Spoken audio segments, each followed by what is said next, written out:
Hola, soy Carolina Aldana, sacerdotisa en la tradición ibero-celta Reclaiming, y hoy vamos a hablar sobre la festividad de Samaín, llamada en el norte de Europa como Samhain o Halloween. Es una festividad que, a pesar de que no es un solsticio o un equinoccio, se sigue manteniendo a nivel mundial. Conocemos esta festividad también con el arquetipo de la anciana sabia, esa bruja que está dentro de una cueva con un gran caldero y que está ahí cocinando. En la tradición pagana, esta anciana sabia nos invita a entrar en su caldero para transformarnos y así, de alguna manera, reiniciarnos, vivir un proceso de muerte y resurrección. Esta es una festividad lunar que la encontramos en la luna llena entre el equinoccio de otoño y el solsticio de invierno, por lo cual entre justamente octubre y noviembre en esta luna llena y en el hemisferio sur se corresponde con la luna llena de entre mayo y abril. Por eso decirles que no se festeja lo mismo en el hemisferio norte que en el hemisferio sur, pero sí que es una festividad muy mágica para todo el planeta, ya que Beltane, que es la otra festividad que se contrapone con Samaín, también es una festividad de entrar entre los mundos, donde podemos comunicarnos con seres de otras dimensiones, con los que están caminando del otro lado del velo.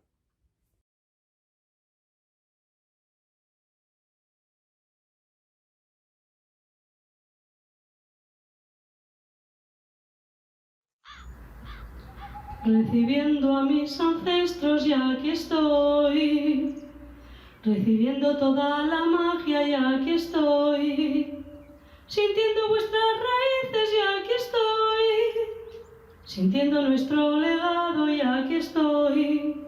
Samaín, Samaín, recuerdo a mis ancestros en Samaín, Samaín, Samaín. Honro a mi linaje en Samaín, conecto con mi linaje y aquí estoy. Traspaso el portal y aquí estoy. Te invoco, ritualizo e ilumino, para que encontréis pronto el camino. Sentimos vuestra energía y aquí estoy. Escuchamos vuestros mensajes y aquí estoy. Conectamos con vuestra sabiduría y atentos esperamos vuestra guía. Samaín, Samaín, recuerdo a mis ancestros en Samaín, Samaín, Samaín, honro a mi linaje en Samaín, Samaín, Samaín. Honro a mis ancestros en Samaín, Samaín, Samaín. Respiro vuestra sangre en Samaín. En estas fechas, la tierra ya ha sido cosechada, ya ha sido removida, oxigenada, abonada y sembrada. Y a partir de noviembre no se toca más. Toda la actividad empieza a ser bajo tierra, ya que nosotros como vivos podemos ser testigos de todo lo que viene ahora, que es el invierno, el frío, la aparente muerte de la naturaleza. Toda la gran actividad que se produce en el descanso de la tierra es que nuestros ancestros cuiden nuestras semillas.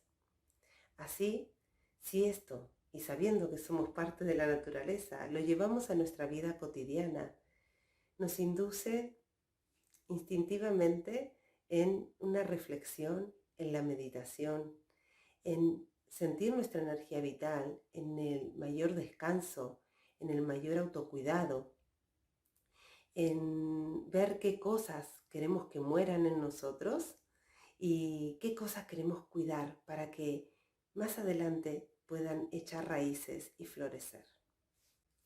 Esta es una festividad muy familiar, donde todos colaboramos para crear un ambiente propicio para nuestros invitados en esta festividad de vivos y muertos. Así, mientras dejamos los pestillos de las ventanas abiertas, eh, creamos calabazas con formas de calavera con velitas dentro, ponemos velas en las ventanas, en las puertas se dejan sin llave, creamos una mesa bien bonita con platos de más, fotos, buenas historias y anécdotas de los que ya no están con nosotros, para que se mantenga el linaje, para que no se pierda la memoria de nuestra historia. Y así dejamos una gran cena con una gastronomía que es muy variada, pero a la vez muy típica, y muchas recetas que van en torno a esta fecha, y que esos olores a calabaza, a castañas, a higos y toda la gastronomía que rodea esta festividad se deja durante toda la noche para que nuestros invitados del otro lado del velo dejen sus bendiciones y al otro día poder consumirlas, y así nosotros llenarnos e integrar todos sus rezos y todas sus bendiciones en nosotros. Antiguamente esto se hacía llevando la comida a los cementerios, a las tumbas. Pero en el año 572 la Iglesia Católica decretó esta práctica como diabólica, y entonces a partir de allí, y ya hace muchos siglos de esto, se empezaba a hacer de puertas hacia adentro. Igualmente no se ha perdido la costumbre, hay muchos países que lo siguen haciendo.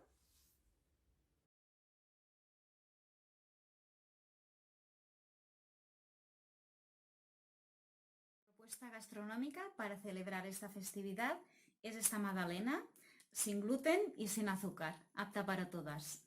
El ingrediente principal es la calabaza. Esta es una de las primeras calabazas recogidas en mi huerto. Como veis, adentro es muy naranja. Como más naranja, más vitaminas tienen, especialmente importante por esta época. Estas calabazas, como son ecológicas, no hace falta pelarlas, así que es muy rápido. Se corta un trocito. Bueno, para esta receta, para 6 magdalenas, son unos 115 gramos de calabaza.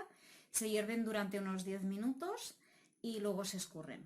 Después, el segundo ingrediente, también local, es el polvo de algarroba. El algarroba es un árbol muy mágico que tenemos en el Mediterráneo, cuyo fruto tiene muchos nutrientes para nosotros, y de polvo de algarroba lleva 40 gramos. Después lleva 115 gramos de manteca de coco.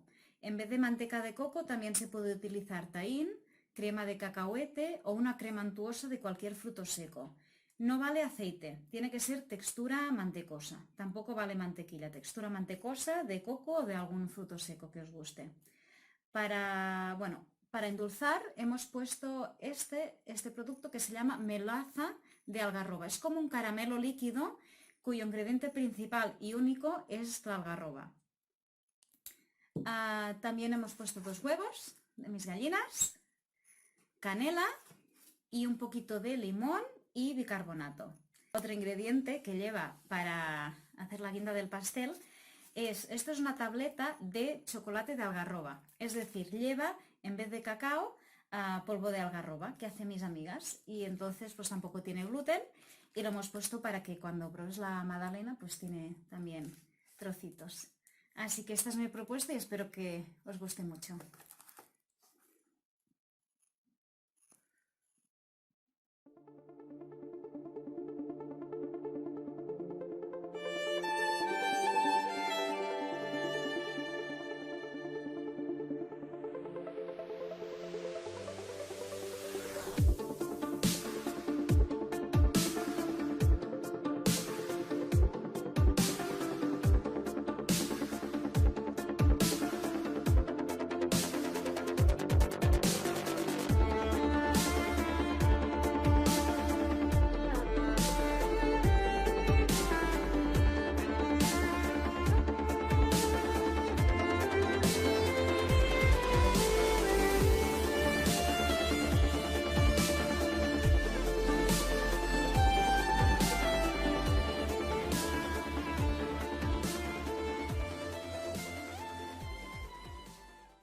En estas fechas, coincidiendo con la transhumancia de bajar los animales de las tierras más altas y frías a las más bajas para poder guardarlos del frío y poder conservar el ganado, pues ahí es también cuando se hacían los sacrificios de los animales para bendecir y nutrir la tierra. Esto data del Paleolítico y hasta el día de hoy se sigue haciendo. Y también no solamente era para ofrendar a la tierra, sino también por tener el alimento para todo el invierno. A nivel de trabajo con la tierra, la cosecha ya había sido recogida y también puesta en conserva, pero también la carne era importante. En este caso, pues la matanza del cerdo, que es lo que actualmente se sigue viendo en muchos pueblos de la península, pues justamente coincide que se hacen estas fechas. Y era exactamente por esto, no por otra cosa. Con respecto a los rituales, en esta fecha siempre ha sido muy valorada, ya que el velo entre los mundos es tan fino que es muy propicio para la adivinación, para los oráculos y para hacer rituales. Rituales sobre todo de descubrir secretos familiares, de llegar a lugares profundos de nuestro ser para ver qué cosas ya queremos cortar, queremos eliminar, de alguna manera dejar morir simbólicamente para renacer a una nueva forma, una nueva versión de nosotros mismos. También a nivel ancestral y rescatando estas tradiciones, uno de los rituales más importantes que se hacía, esto sería después de la luna llena, en nuestro caso, con esta fecha fija que tenemos del 31 y el 1 de noviembre, estaría hablando del 1 de noviembre, se deja durante toda la noche las hogueras, las chimeneas encendidas, y el día 1 de noviembre, o como decía recién, al segundo día de la luna llena, lo que se hacía era poner muchísima paja en el fuego. Esto era algo que le correspondía a las mujeres de hacer. Al poner mucha paja, eso genera mucho humo, y era justamente para dar impulso y hacer camino a todas las almas para que puedan volver a aquel lugar de donde provienen. Como invitamos la noche de luna llena o el 31, invitamos a que vengan a nuestra casa, a que estén con nosotros, a que compartan, a contarles de cómo va nuestra vida y a que ellos compartan también con nosotros, pues es importante también que ellos regresen. Y era la mejor manera de hacerlo, generando humo. Por eso las velas también, que el fuego, la llama, siempre va hacia arriba, siempre se eleva. Es una forma de crearles camino para que puedan volver de donde provienen. Los dos grandes propósitos de esta festividad son el honrar, agradecer y pedir bendición a todos los que caminan del otro lado del velo, a todos nuestros ancestros, a todo nuestro linaje.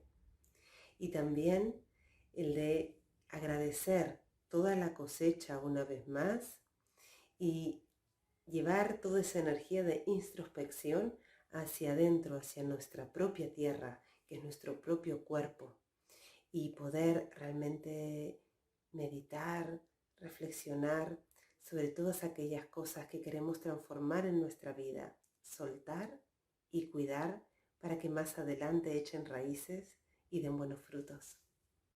Desde la comunidad Reclaiming les deseamos a todos un feliz año. Feliz Samaín.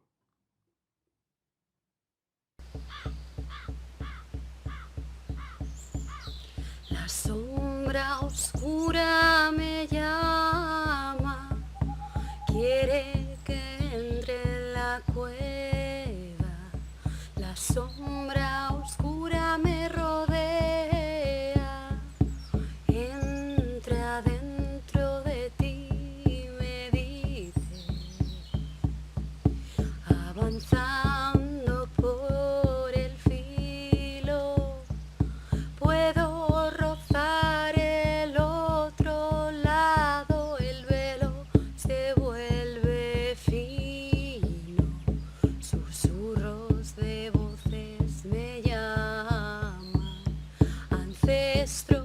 vienen ancestros y están abrazos, recuerdos y llantos acompañan nuestros cantos. Ancestros vienen, ancestros y están